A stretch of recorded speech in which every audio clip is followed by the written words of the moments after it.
Assalamualaikum warahmatullahi wabarakatuh. Perkenalkan, nama saya Nurul Hakiki dengan NIM 210461183. Di sini saya akan menjelaskan materi pertumbuhan dan perkembangan pergerakan kebangsaan Indonesia yang bersifat sosial politik, agama, dan pemuda tahap 1 pada tahun 1908 sampai dengan 1927, yaitu keadaan sosial politik organisasi Serikat Islam pada masa itu.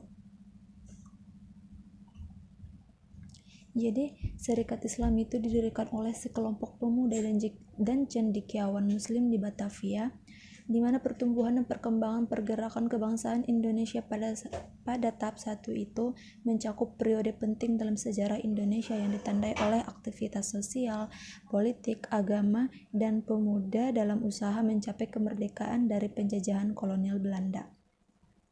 Kemudian yang melatar belakangi berdirinya Serikat Islam karena ingin melawan pedagang Cina atas penindasan dan penghinaan yang dilakukan oleh orang-orang Cina kepada rakyat Bumi Putra. Seiring terjadi berbagai bentuk penindasan, eksploitasi, dan diskriminasi terhadap rakyat pribumi oleh pemerintah kolonial dan kelompok-kelompok pendatang. Kemudian Serikat Islam juga berhasil sampai pada lapisan terendah masyarakat, yaitu rakyat yang menderita yang tidak pernah mengalami perubahan. Cara Serikat Islam masuk dan mendekat kepada masyarakat melalui lembaga-lembaga pendidikan yang didirikan oleh organisasi tersebut, sehingga himpunan keagamaan Serikat Islam sangat kuat dengan keagamaan mereka, seperti pengajian, ceramah agama untuk mendekatkan diri kepada masyarakat, dan pendidikan untuk mengajarkan pelajaran yang praktis dengan tujuan meningkatkan kesejahteraan masyarakat dan menumbuhkan rasa nasionalisme. Pokok utama perlawanannya mencakup berbagai isu sosial, ekonomi, dan politik yang berkaitan dengan perjuangan masyarakat Indonesia untuk meraih hak-hak masyarakat pribumi. Serikat Islam tidak berisikan politik.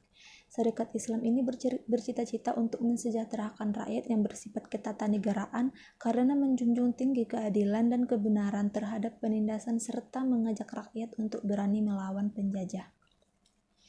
Setelah melihat keberhasilan Serikat Islam, Belanda tidak tinggal diam. Gubernur Jenderal Hindenburg meminta penasehatnya untuk mengendalikan Serikat Islam untuk tidak bisa berhasil dalam sepenuhnya.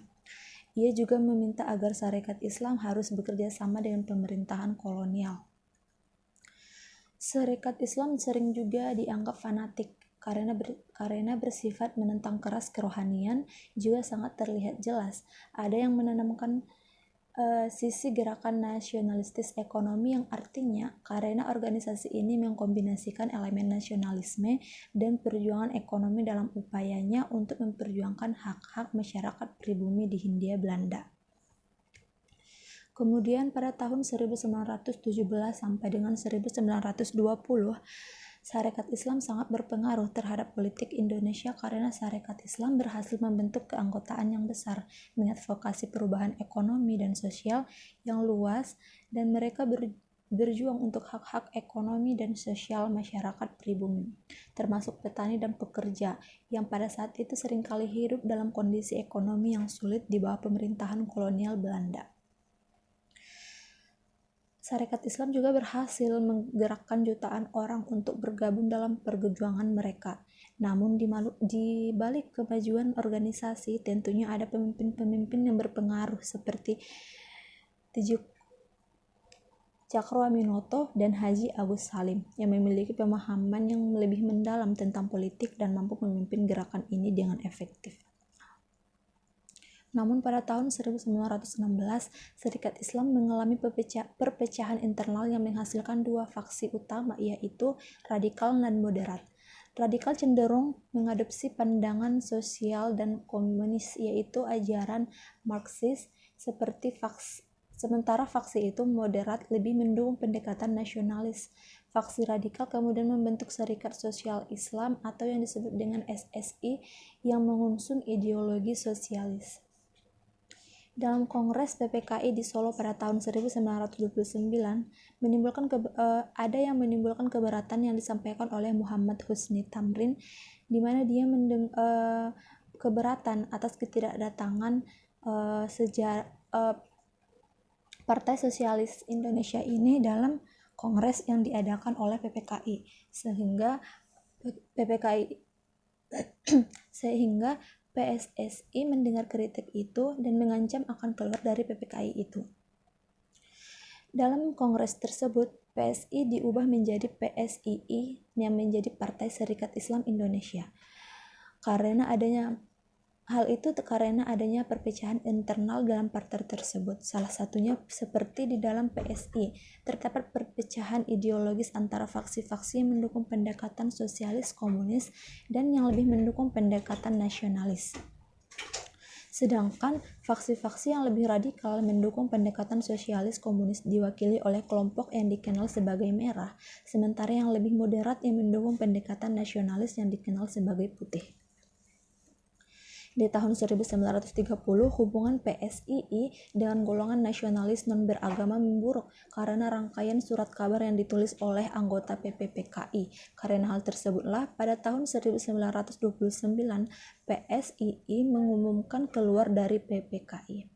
Setelah terjadinya Kongres PSII pada tanggal 17 tahun 24-27, terjadi perselisihan pendapat antara Cokro Aminoto dan Haji Agus Salim.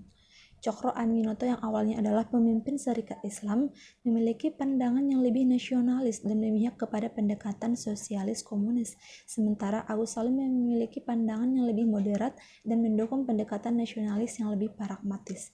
Setelah Cokro Aminoto meninggal, muncul perselisihan dalam partai.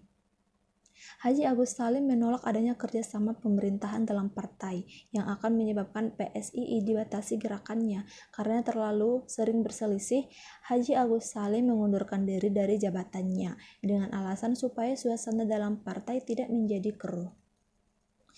Kongres ke-23 di Bandung memutuskan untuk mencabut pemecahan yang terjadi tahun 1933 yang bertujuan untuk meningkatkan persatuan dalam partai, karena orang-orang yang sudah dipecat dari PSI itu dianggap lebih mengalami perubahan dalam pemandangan ideologis atau kebijakan seiring berjalannya waktu. Orang-orang yang dulu dikeluarkan mungkin sekarang lebih sejalan dengan pandangan dan kebijakan yang diadopsi oleh partai. Itulah alasan yang menjadi kenapa orang-orang dari yang telah dipecat dari PSII diajak kembali untuk bergabung dalam partai. Tidak berlangsung lama, Sukiman keluar dari PSII karena tidak setuju dengan politik yang ada di PSII pada kongres di Surabaya. Namun beliau bisa masuk kembali dengan beberapa persyaratan di dalamnya, yaitu mau menghapus asas hijrah yang maksudnya itu mengirimkan surat bahwa hijrah itu tidak boleh dengan asas perjuangan, namun hanyalah sebagai taktik perjuangan. Yang kedua, hanya mengerjakan aksi politik, namun dalam urusan sosial dan ekonomis harus diserahkan kepada perkumpulan. Ketiga, secepatnya harus dicabut disiplin mengenai politik partai tersebut yang telah dilakukan terhadap Muhammadiyah. Namun permintaan tersebut tidak diindahkan oleh PSII. Karena terjadinya penolakan tersebut, maka berdiri lagi partai baru tahun 1938 di Solo, yaitu Partai Islam Indonesia atau PII. Dalam Partai Islam Indonesia ini anggotanya kebanyakan bekas daripada pemimpin Muhammadiyah dan pemimpin Johan Islamiten Bond, yang mana partai ini dipimpin oleh Wibowo Sukiman dan Wali Al-Fatah. Tujuan utama dari Partai Islam Indonesia ini adalah mempersiapkan rakyat Indonesia untuk mendukung Islam dan pengikutnya yang telah sempurna, sehingga dengan ini dapat mempererat tali persaudaraan orang Islam dan perkumpulan mereka atas kesadaran mereka sendiri dalam mengatur ajaran Islam. Dan partai ini bergabung dengan Gabungan Politik Indonesia atau GAPI. Program Partai Islam Indonesia ini yaitu dalam bidang politik pemerintahan harus bersifat demokratis, mengadakan parlemen dengan dewan yang sejati, Indonesia akan jabatan-jabatan pada negara, perluasan hak sidang dan berkumpul, kemerdekaan negara, pikiran dan kemerdekaan penyiaran.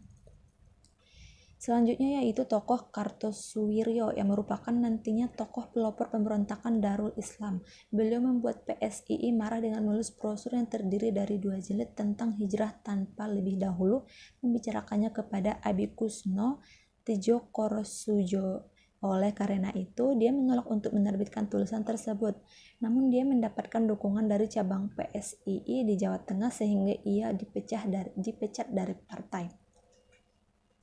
Setelah Kartosuwiryo keluar dari PSII, dia menggabungkan diri dalam GAPI dan mendirikan badan oposisi internal yaitu Komite Pertahanan Kebenaran PSII pada 24 Maret 1920 dengan mengadakan rapat umum di Garut yang mana beliau menyatakan bahwa politik hijrah yang kukuh dan juga akan mengadakan sufah yaitu suatu badan untuk mendidik menjadi pemimpin-pemimpin ahli. Dengan demikian, berdirilah PSII kedua yang mempunyai dasar yang sama.